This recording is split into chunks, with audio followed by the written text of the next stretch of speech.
Hello, my name is Fritz KO, and welcome to my YouTube channel, Fritz KO Vids.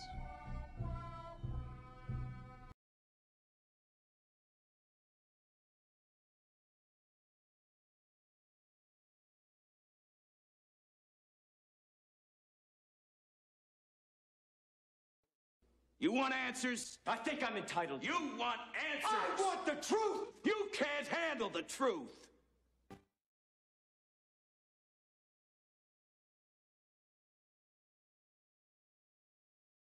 Hello, my name is Fritz KO, and welcome to my YouTube channel. Hit the like button, subscribe, and ring the notification bell. I normally start out my videos telling you guys that I've made a lot of different types of videos. It's obvious if you hit the video tab, you can see I have over 100 different videos on my YouTube channel. Obviously, I've made videos on lots of different subjects. Rarely do I find that I have two subjects that converge to where I'm making a video about both. And that's what this video here today is about. It's a little bit about Rh negative blood, and it's a little bit about missing 411 and the people who disappear in the woods. So I've noticed some different things. I mean, I've been looking into Rh negative blood for years. I've been looking into missing 411 for years. I run the Missing 411 Alternative Forum on Facebook. We currently have over 4,000 subscribers.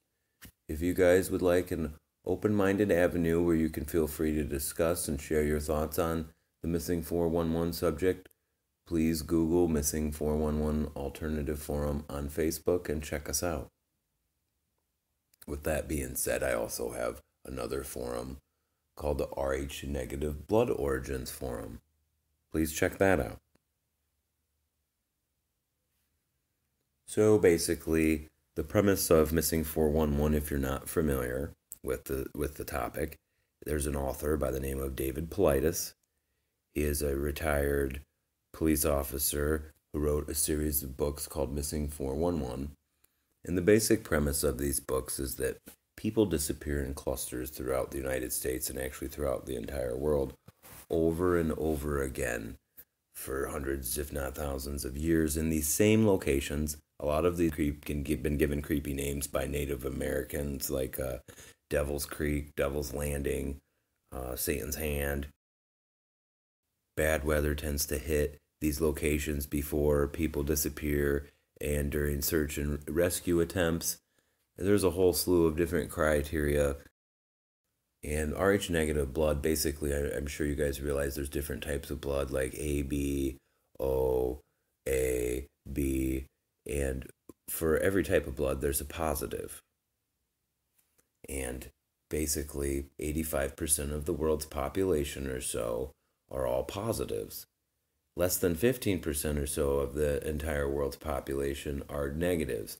So they'd be like O negative, A negative, yada, yada, yada. There's some interesting traits with that. People can't be cloned that have negative blood types. If you're O negative like me, you're a universal world donor. You can basically give your blood to anyone. And there's a whole bunch of different interesting things that go into that. I've made a lot of different videos about that subject.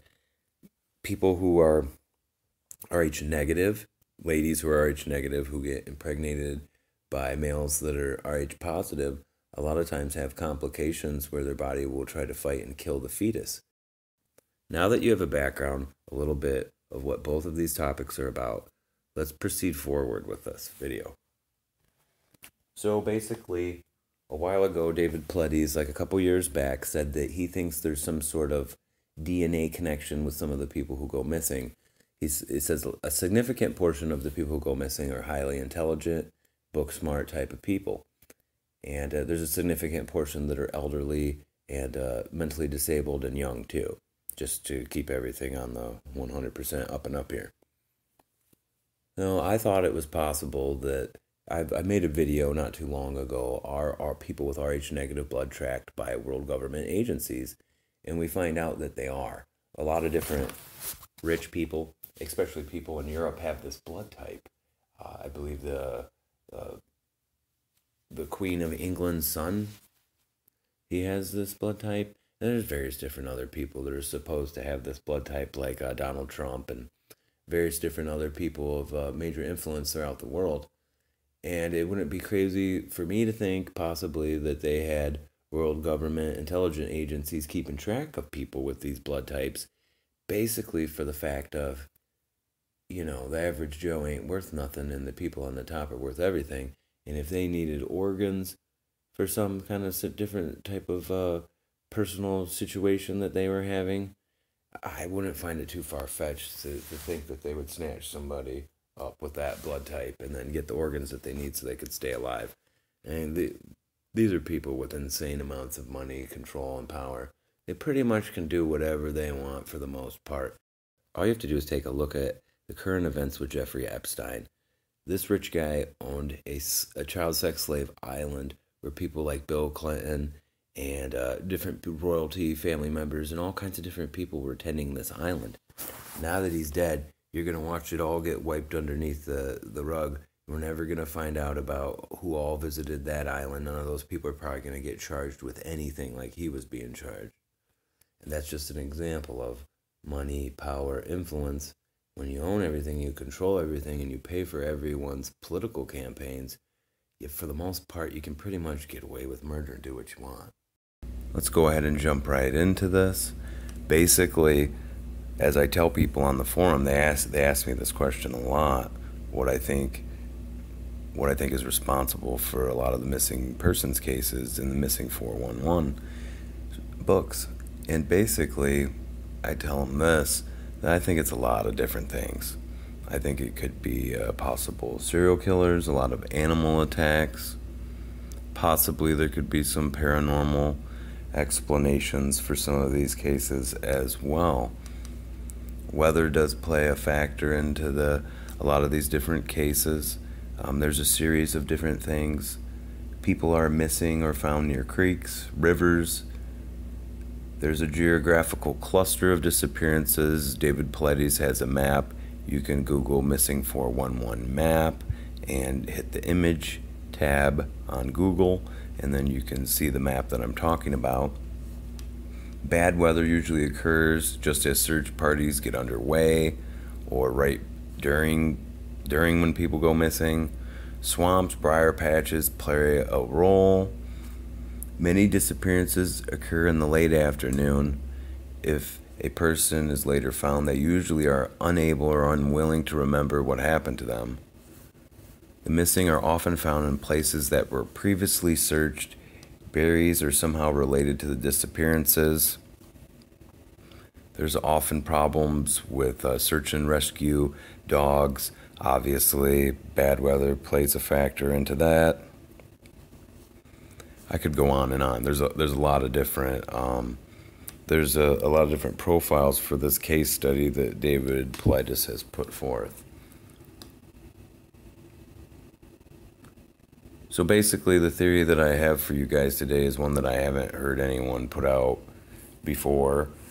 So I'm pretty sure it's original. I could be wrong. But basically, I think it's possible that the people that are being abducted from the woods, some of the people that go missing, could quite possibly be Rh negative. And I'm sure you're wondering how I came to this conclusion. Well, several years ago, I had heard about this case about a boy whose name shall remain undisclosed to protect him and his identity and his family. The location of this incident was at Mount Shasta, California, and the age of the child that went missing was 3 years at the time he went missing. I will just refer to him as John Doe. John was camping with his family on the banks of a large creek. At approximately 6 p.m., John disappeared. The parents searched for their son for a number of hours before contacting the local sheriff and the United States Forest Service. Approximately 5 hours after John went missing, he was found laying in a thicket directly next to a trail the searchers had been using. And it's interesting that in a lot of these cases, the people who go missing are never found or are found dead. So these people were in no position to actually tell anyone about the story, but they had came in contact with the Missing 411 books, or heard it on Coast to Coast AM. I can't remember exactly how it was. But anyway, they contacted David Paulides and they told him this bizarre story, and he put it in one of his books. About 3 weeks after the incident, John Doe's grandmother says her grandson told her that he didn't like his other grandmother, Cappy. Cappy is the boy's name for his grandmother, Kathy. When she asked him to explain further, he said, "Don't you remember when I was lost in the woods? The other grandma, Cappy, grabbed me and took me to a creepy place.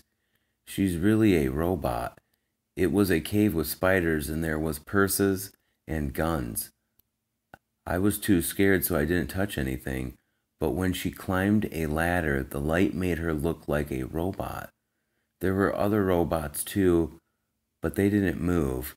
She made me lay down to look at my tummy, then she tried to get me to poop on a sticky paper, but I couldn't go. She told me that I am from outer space, and they put me in my mom's tummy. Then she took me back to the river and said to wait under the bush until someone found me." She also states that her grandson said, "She had your same hair, your feet, and even your face." That scared her deeply, the idea of some kind of doppelganger taking on her image to abduct her grandson. She says she got the impression that her grandson may have been talking about a hologram because of the way he described the light sparkling on the strange woman. His grandmother was horrified and called her son the boy's father, who told her that he had also heard the same story from the boy a few days ago. She admitted that she would have probably written off her grandson's story to a child's overactive imagination if it wasn't for a strange experience that happened to her a year ago when she was camping in the same area near Fowler's Campground in McLeod, California. She claims she woke up one morning face down in the dirt, having been removed from her tent and sleeping bag, and she had a puncture wound on the back of her head. She said she felt violently ill that morning and felt strangely emotionless. So she thought she'd been bitten by a poisonous spider. She said she was with a friend who'd have been sleeping in his separate camper, and he also woke up with a bite on the back of his neck and felt ill as well. The only thing strange she could recall was seeing red eyes shining through the trees in their flashlights the night before, which they thought were deer. It's a very strange story. And if this interests you any further, there's a whole lot of different other interesting stories.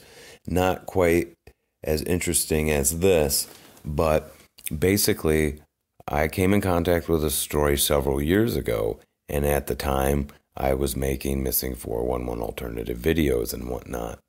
I went ahead and contacted David Paulides by email, and I asked him about this case, and I asked him if he thought that the robot grandmother was trying to collect the boy's feces to test it for DNA, and also if he thought that it could be possible that whatever was abducting people could be doing it based upon rare blood types, basically Rh negative blood types is what I asked him. And he did say that he thought that that was interesting, but there was no way that he could come up with that data. It was really a short and straightforward answer to my question from him, and that was that. It was like 2 sentences. But I'm guessing basically the police reports that he's able to look at don't give you a person's blood type. You would need like a coroner's report or something like that, I believe, to get that sort of information. And I don't think he really has access to that. It would be interesting if someone out there could get some of this information, and if they could provide it with me. If they could provide it to me, I'd be greatly appreciative of that. I know there's some people that are involved with the forum and my YouTube channel that actually are family members of loved ones that have fell victim to whatever is happening to various different individuals who have went missing out in our national parks and forests. And if you do have that information on their blood type, it would be really appreciative of me if you could share that information with me. Well, this wraps up basically another video from me. I hope you guys have enjoyed this original theory that I put forth. There's lots of other different interesting aspects. I can't remember if I heard of this. I've spent a lot of time listening to lots of different stories that sometimes can be considered related to Missing 411 on Coast to Coast AM and Whitley Strieber. And there's a couple other different avenues out there where you can hear different various topics that are related to this. And basically, I heard this story of these guys that were camping out in the middle of nowhere near a military base, I believe out west, probably in California or Oregon, in a mountainous area. And they came across a creature that looked like a huge praying mantis that was being kept in a caged area. And they said the cage was really tall, and this was just completely insane. But they said when they left that area, because the whole thing freaked them out, they said they didn't hang out there very long, just enough to catch a glimpse of this thing, and then they took off. And they said miles away from this, they ran into a military convoy, just some military troops that were running around in the forest, and they asked them if they had been over there in that direction. They told them no. Now, this story is totally worthy of its own video just because it's really interesting. Probably more than likely not true. But there's a whole bunch of different programs that our government keeps secret from us. And this is one topic I wanted to touch on before we wrap this video up. In my video, Rh negatives tracked, our Rh negatives being tracked by government intelligence agencies, we found out that it is quite possible that they are being tracked by various different worldwide intelligence agencies. And it makes you wonder if they did want to gather up some people, probably what would be the best way to do it? Probably in some of these areas where there are actually military bases not too far from there. It'd be real easy to snatch someone up out of their tent in the middle of the night, like in the story about John Doe's grandmother, where she says something like that happened to her. These stories really make you wonder what the heck is going on out there. You think about the missing cluster map, and if you compare it to Bigfoot sightings maps and UFO sightings maps, you'll find out that they are almost identical. And that is really interesting too. So I've provided you all with a lot of different information. And if you're not familiar, when I speak of Rh negative blood, if you're not familiar with that, you should Google it real quick. Basically, for A, B, O, AB, all the different blood types, there's a positive, which all the different blood types that are positive make up 85% of the world's population, roughly. The other 15% are all negatives, like A negative, B negative, O negative, yada yada.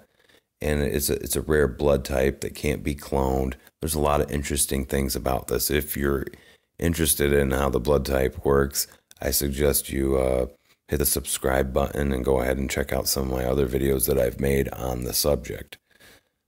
I should have probably went into this from the beginning, but this is like my 10th or 15th Rh negative video.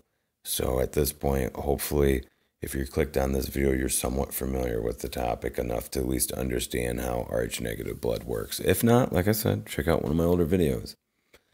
And as always, hit the like button, subscribe, and thank you for watching.